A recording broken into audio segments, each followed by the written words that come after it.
Good morning. जय श्री कृष्ण। मौर्य युग, चंद्रगुप्त और सम्राट अशोक चैप्टर नंबर 6 આપણે અહીંયા પૂરું કરીએ છીએ અને હવે આપણે તેના સ્વાધ્યાય તરફ જઈએ છીએ। તો ચાલો ધ્યાન આપજો કે નીચે આપેલા પ્રશ્નોના વિકલ્પોમાંથી યોગ્ય વિકલ્પ પસંદ કરી ઉત્તર લખો। તો વિકલ્પો છે તો સૌપ્રથમ જો ચંદ્રગુપ્તની તમામ સિદ્ધિઓમાં તેમના કયા ગુરુના માર્ગદર્શનને ઘણો મહત્વનો ભાગ ભજવ્યો હતો। ચંદ્રગુપ્તની તમામ સિદ્ધિ છે કે જે ચંદ્રગુપ્તને સિદ્ધિઓ મળેલી છે તેમાં કયા ગુરુના માર્ગદર્શનને ઘણો મહત્વનો ભાગ ભજવ્યો હતો। તો કયા ગુરુ હતા કે ગુરુ ચાણક્ય।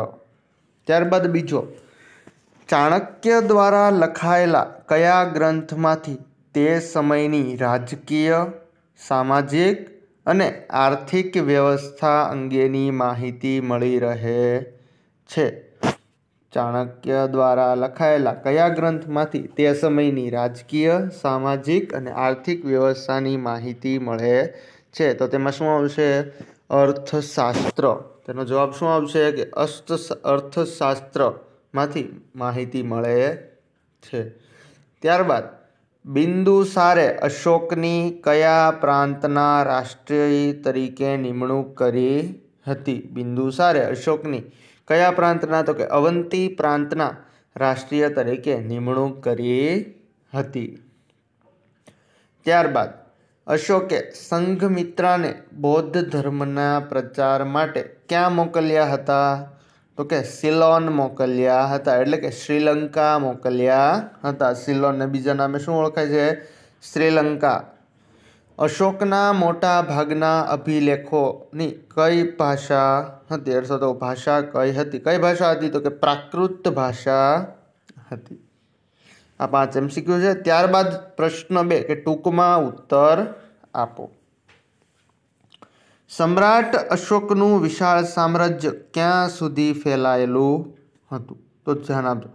સમ્રાટ અશોકનું વિશાળ સામ્રાજ્ય વાયવ્ય સરહદે કંદહાર અને પેશાવર, ઉત્તરમાં નેપાળ, દક્ષિણે મૈસૂર એટલે કે હાલનું કર્ણાટક, પશ્ચિમે ગુજરાત, સૌરાષ્ટ્ર અને પૂર્વ મગધ તેમજ કલિંગ હાલનું ઓડિશા, કલિંગને હાલનું ઓડિશા કહેવાય, ત્યાં સુધી ફેલાયેલું હતું।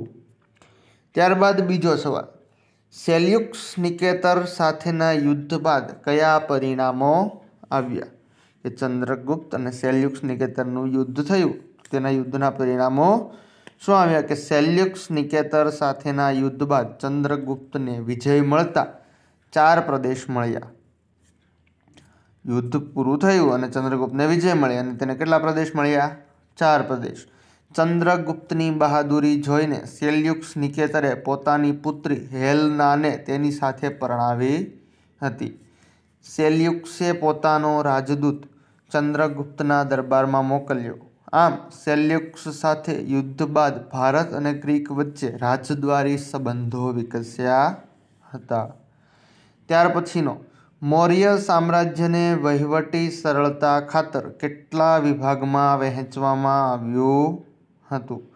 મૌર્ય સામ્રાજ્યને વહીવટી સરળતા ખાતર 3 વિભાગમાં વહેંચવામાં આવ્યું હતું। કેટલા વિભાગમાં વહેંચવામાં આવ્યું હતું? 3 વિભાગમાં વહેંચવામાં આવ્યું હતું। અશોકે ગૌતમ બુદ્ધના કયા કયા સિદ્ધાંતોના પ્રચાર પર ભાર મૂક્યો? અશોકે ગૌતમ બુદ્ધના પ્રેમ, દયા, કરુણા, અહિંસા, સદાચાર, અનુકંપા વગેરે સિદ્ધાંતોના પ્રચાર પર ભાર મૂક્યો હતો। ત્યારબાદ છે 5મો સવાલ, રાષ્ટ્રીય તરીકે નિમાયેલા અધિકારીના કાર્યો જણાવો। રાષ્ટ્રીય તરીકે નિમાયેલા અધિકારીના કાર્યો જણાવો। કે રાષ્ટ્રીય એટલે કે રાજ્યપાલ તરીકે જે વ્યક્તિ નિમાયેલો છે તેના કાર્યો કયા કયા હતા એ આપણે લેક્ચરમાં જોયેલા। તો જણાવો કે સૌ પ્રથમ પહેલું કાર્ય કે સમગ્ર પ્રાંતમાં શાંતિ વ્યવસ્થાની જાળવણી કરવી। ત્યારબાદ બીજું કાર્ય કરવેરા ઉઘરાવવા। ત્રીજું કાર્ય રાજાના આદેશોનું પાલન કરાવવું, અને ચોથું કાર્ય કે પ્રાંતમાં જે બનાવો બને છે કે પ્રાંતમાં બનતા બનાવોની માહિતી સમ્રાટને સતત વાકેફ કરતા રહેવું. આ શું હતું? રાષ્ટ્રીય એટલે કે રાજ્યપાલ તરીકે જે વ્યક્તિ, જે અધિકારી નિમાયેલો છે તેના કાર્યો હતા. ત્યારબાદ છે પ્રશ્ન 3, નીચેના વિધાનોને ખરા છે કે ખોટા તે જણાવો.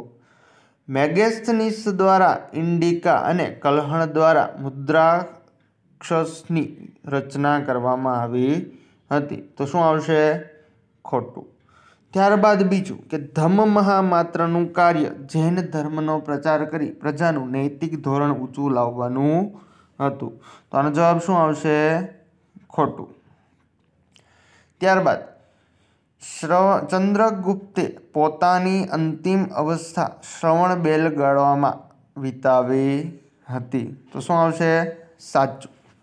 ત્યારબાદ ચોથું કે બિંદુસારના સમયમાં મગધ મૌર્ય સામ્રાજ્યમાંથી સ્વતંત્ર થઈ ગયું. તો ખોટું, સ્વતંત્ર થયું હતું નહીં.